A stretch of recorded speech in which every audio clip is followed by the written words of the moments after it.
Hi hello అస్సలాముఅలైకుం welcome back to our channel. ఈరోజు ఇంకో కొత్త వీడియోతో మేము ముందుకైతే వచ్చేసానండి. ఈరోజు స్పెషల్ వీడియో వచ్చేసేసి నేతి బొబ్బట్లు అనమాట. ఇది చిన్న పిల్లల నుంచి పెద్దవాళ్ళ వరకు అందరి ఫేవరెట్ కదా. సో ఓపిక్గా చూడండి. నేను కొంచెం ప్రాసెస్ ఎక్కువగా చూపించిన టేస్ట్ మాత్రం అంతే బాగుంటుంది. ఓపిక్గా చేసుకుంటే టమ్మీ ఫుల్గా ఎమ్మీగా తినొచ్చు అనమాట. సో ఈజీగానే ఉంటుంది, కాకపోతే కొంచెం లాంగ్గా అనిపిస్తుంది అంతే. సరే చూసేద్దాం వచ్చేయండి వీడియో. ఫస్ట్ అయితే నేను 1/2 kg శనగపప్పు తీసుకొని బాగా క్లీన్ చేసేయాలండి. మీ క్వాంటిటీకి తగ్గట్టు మీరు తీసుకోండి. నేనైతే 1/2 kg చూపిస్తున్నాను. 1/2 kg శనగపప్పు తీసుకొని బాగా ఒక 2-3 టైమ్స్ వాష్ చేసి బాయిల్ చేసుకోవాలి. బాయిల్ చేసే ముందు 4 hours నానబెట్టాలి.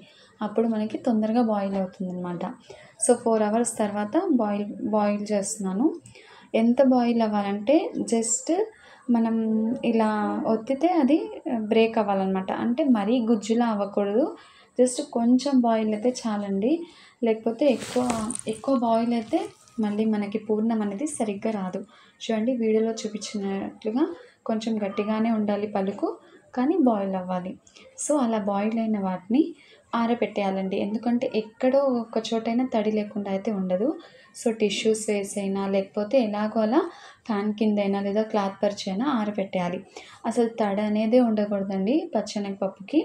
సో ఆ తర్వాత అది ఆరిపోతూ ఉంటుంది కదా, దాని తర్వాత మనం మైదా అనేది కలుపుకోవాలి. నేను మైదా కూడా 1/2 kg తీసుకున్నాను. మీ ఇష్టం అండి. హెల్త్ కాన్షియస్ ఉన్న వాళ్ళు గోధుమ పిండి కూడా యూజ్ చేయొచ్చు. నేనైతే ప్రెజెంట్ మైదా యూజ్ చేస్తున్నాను. 1/2 kg మైదా అండి. కొంచెం సాల్ట్ వేసుకొని కలుపుకోవాలి. ఎలా కలపాలి అంటే కొంచెం స్టిక్కీగానే ఉండాలన్నమాట. అర్థమైంది కదా. స్టిక్కీగానే ఉంటేనే మనకి బొబ్బట్లు అనేది స్ప్రెడ్డింగ్ బాగా అవుతాయి అన్నమాట. సో ఆ విధంగా కలుపుకొని ఇది కూడా ఒక 1 hour రెస్ట్ ఇచ్చేద్దాం. 1 or 2 hours అండి. ఆ శనగపప్పు ఆరేంత వరకు ఇది కూడా నానిపోతుంది, మనకి సెట్ అయిపోతుంది. లేదు ఫస్టే పిండి అయినా కలుపుకొని దాని తర్వాత శనగపప్పు ఉడకపెట్టుకొని ఆరబెట్టుకోవచ్చు. సో చూసారు కదా, నేను ఒక 2 hours తర్వాత అయితే చూపిస్తున్నాను. పిండి అయితే బాగా నానింది కొంచెం సేపు. అలానే శనగపప్పు కూడా బాగా ఆరిపోయింది. అసలు తడి అనేదే లేదనమాట. సో ఇప్పుడు నెక్స్ట్ ప్రాసెస్ అనేది చూస్తున్నాం.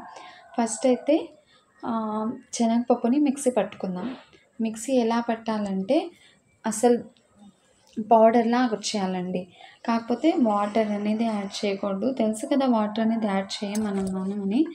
సో బాగా గ్రైండ్ చేసేయాలి. చూడండి వీడియో చూపిస్తున్నాను, చూడండి మీకు అర్థమవుతుంది. మిక్సీ పట్టేస్తున్నాను. చూడండి ఎలా మిక్సీ పట్టాను. అసలు ఎక్కడా కొంచెం పలుకు కూడా లేదు కదా, అంత బాగా మిక్సీ పట్టాలండి. చాలా ఈజీగా అయిపోతుంది నేను చెప్పినట్టు కనుక మీరు చేస్తే. పూర్ణం అనేది ఎక్కువ శాతం చాలామందికి కుదరదండి. ఇలా చేయండి, కొంచెం ఓపిక తెచ్చుకొని మరీ చేయండి, చాలా బాగుంటుంది. ప్లస్ ఇంట్లో వాళ్ళు కూడా చాలా ఎంజాయ్ చేస్తూ తింటారు. సో చూసారు కదా, ఈ విధంగా పౌడర్లా చేసుకొని ఒక సైడ్కి పెట్టేయాలి. అలానే మనం ఎంతైతే శనగపప్పు తీసుకున్నామో అంతటిని అలా పౌడర్ చేసుకొని ఒక సైడ్కి పెట్టేద్దాం. ఇప్పుడు ఈ శనగపప్పుకి బెల్లం క్వాంటిటీ ఎంతో తెలుసా అండి? నేనైతే 1/2 kg వేసాను. 1/2 kg మైదా, 1/2 kg శనగపప్పు, 1/2 kg బెల్లం వేసాను. మీకు ఇంకొంచెం తీపి ఎక్కువ తినాలనుకుంటే ఇంకొంచెం వేయచ్చు. లేదు తీపి తక్కువ తినాలనుకుంటే కొంచెం తక్కువైనా వేసుకోవచ్చు. స్వీట్ అనేది మీరు అడ్జస్ట్ చేసుకోండి. సో ఇప్పుడు ఏం చేయాలంటే మొత్తం శనగపప్పు మొత్తం సన్నగా అదే పౌడర్లా గ్రైండ్ చేసుకున్న తర్వాత ఇప్పుడు కొద్దిగా బ్యాచెస్ కింద తీసుకొని మళ్ళీ గ్రైండ్ చేయాలి. గ్రైండ్ చేసేటప్పుడు ఏమేమి వేసుకోవాలి?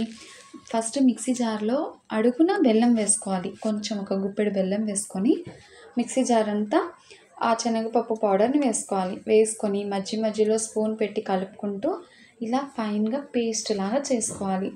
అస్సలు లూజ్గా అయితే అవ్వదండి, పూర్ణంగానే ఉంటుందన్నమాట. చూడండి నేనైతే మొత్తం మిక్సీ పట్టేసి ఒక బాక్స్లో అయితే తీసేసి పెట్టుకున్నాను. మిక్సీ పట్టేటప్పుడు ఒక్కటే గుర్తుంచుకోండి, కింద అడుగున బెల్లం వేయండి, పైన ఏదైతే శనగపప్పు మిక్సీ పట్టి పౌడర్ చేసి పెట్టారో ఆ పౌడర్ పైన వేయండి. అలా మధ్యలో కలుపుకుంటూ గ్రైండ్ చేయండి. పూర్ణం ఇంత బాగా వస్తుంది. చూడండి నేను చేతితో కూడా కొంచెం చిన్న లడ్డు అనేది చేసి చూపించాను. చాలా బాగా కుదురుతుందనమాట. సో, ఇదంతా ప్రాసెస్ అయ్యేంత వరకు మనకి పిండి కూడా ఇంకాస్త నాని బాగా ఉంటుందనమాట. సో, నెక్స్ట్ ప్రాసెస్ వచ్చేసి మనం చిన్న చిన్న సైజు ఉండల్ని తీసుకోవాలి మైదా పిండిని. చూడండి నేను అదే చేస్తున్నాను. నేనైతే ఫస్ట్ ఒక 6 ముద్దలు చేసుకుంటున్నాను.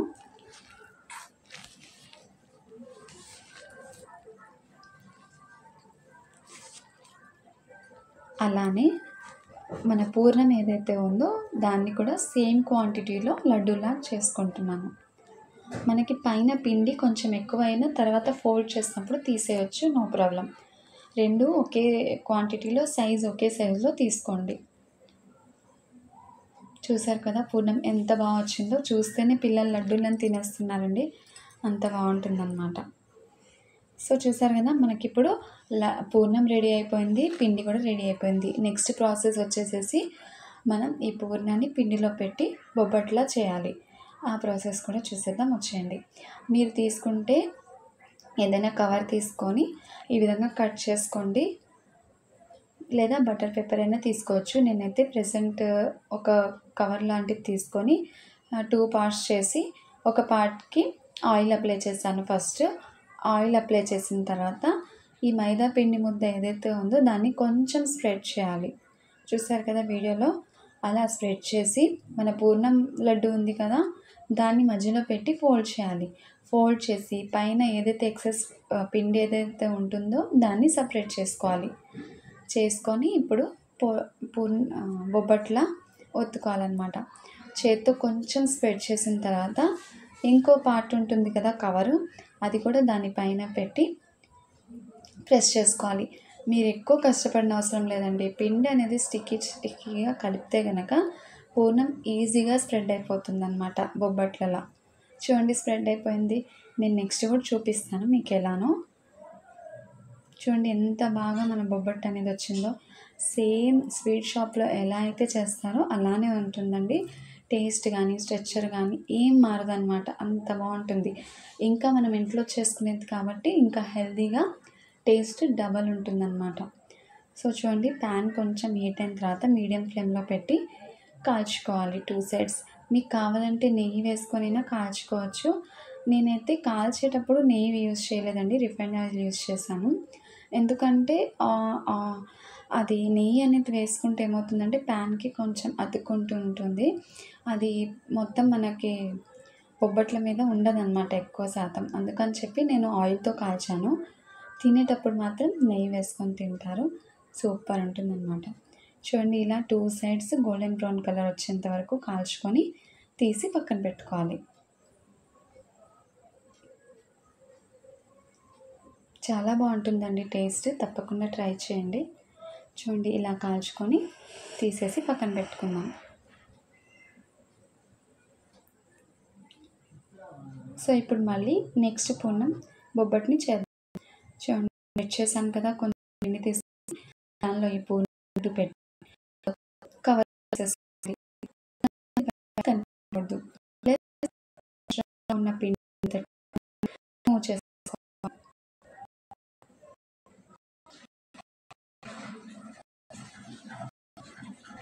రిమూవ్ చేసుకున్న తర్వాత మళ్ళీ ఒక బాల్ సైజులో చేసుకొని కొంచెం చేత్తో ప్రెస్ చేసి ఆ కవర్ చిన్న ఆయిల్ వేసుకొని స్ప్రెడ్ చేసుకోవాలి చేత్తోని. చూడండి వీడియోలు నేను ఎలా అయితే చేశానో అలా స్ప్రెడ్ చేసుకోండి.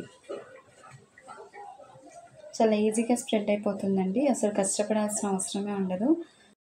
హ్యాండ్ స్ప్రెడ్ చేసుకుంటూ పోతే మనకి రౌండ్ షేప్ అనేది కూడా వచ్చేస్తుంది. నేను ఒక ప్యాన్ మీద అది కాల్చుకుంటూ వైపు ఇలా స్ప్రెడ్ చేస్తున్నాను అనమాట బొబ్బట్లు అనేవి. చూడండి ఎంత ఈజీగా అయిపోతుందో.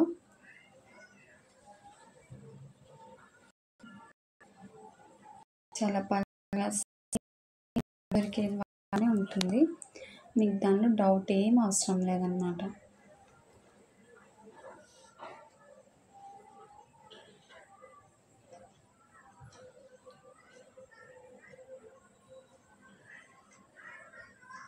చూసారు కదా ఎంత నీట్గా వచ్చిందో. సో ఇప్పుడు చేతితో తీసుకొని ప్యాన్ మీద వేసేసుకున్నాను.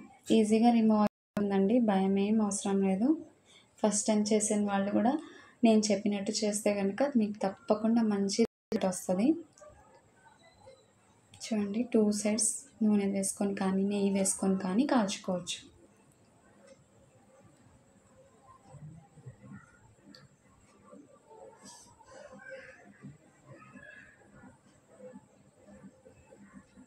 మంచి కలర్ వచ్చేంత వరకు కాల్చుకోండి. మీకు మైదా ఇష్టం లేకపోతే గోధుమ పిండి సేమ్ వేసేయండి, కాకపోతే మైదా ప్లేస్లో గోధుమ పిండి వేసుకోవాలి అంతే. గోధుమ పిండితో చేసుకున్న ఇంతే మంచిగా వస్తాయి, బాగుంటాయి, టేస్ట్ కూడా. ట్రై చేయండి తప్పకుండా. సో నెక్స్ట్ కూడా ఇలానే మొత్తం మనం ఎంతైతే పిండి అయితే ప్రిపేర్ చేసుకున్నామో అంత పూర్ణాలు చేసుకొని బొబ్బట్లా చేసేసుకోవటమే.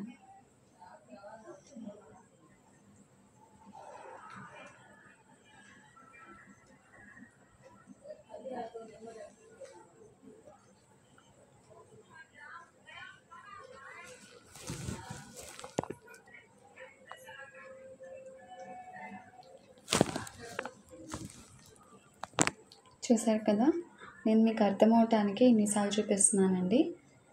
చేత్తో ఈజీగా అలా స్ప్రెడ్ చేస్తే పిండి అనేది స్ప్రెడ్ అయిపోతుంది. చూసారా, ఈవెన్గా పూర్ణం కానీ పైన ఉన్న కోటింగ్ కానీ మొత్తం ఈక్వల్గా స్ప్రెడ్ అయిపోతూ ఉంటుంది.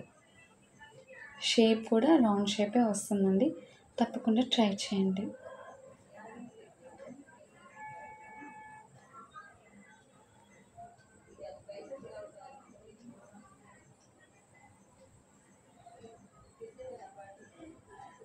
చేతికి ఈజీగా వచ్చేస్తుందండి, మీరు భయపడాల్సిన అవసరమే లేదు అసలు. మా ఇంట్లో వాళ్ళైతే చాలా బాగా ఎంజాయ్ చేశారండి, అంత టేస్టీగా ఉన్నాయి. సో సేమ్ యాజ్ యూజువల్ మనం ప్యాన్ మీద వేసుకొని 2 సైడ్స్ గోల్డెన్ బ్రౌన్ కలర్ వచ్చేంత వరకు బాగా కాల్చుకొని తీసేసుకోవటమే.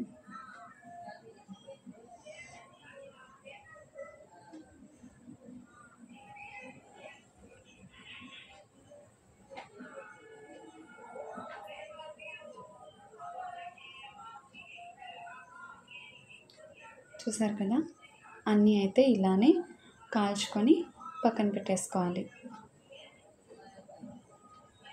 ఎంత బాగా వచ్చాయి కదా బొబ్బట్లు, మీరు కూడా తప్పకుండా ట్రై చేయండి, ఇంతే బాగా వస్తాయి.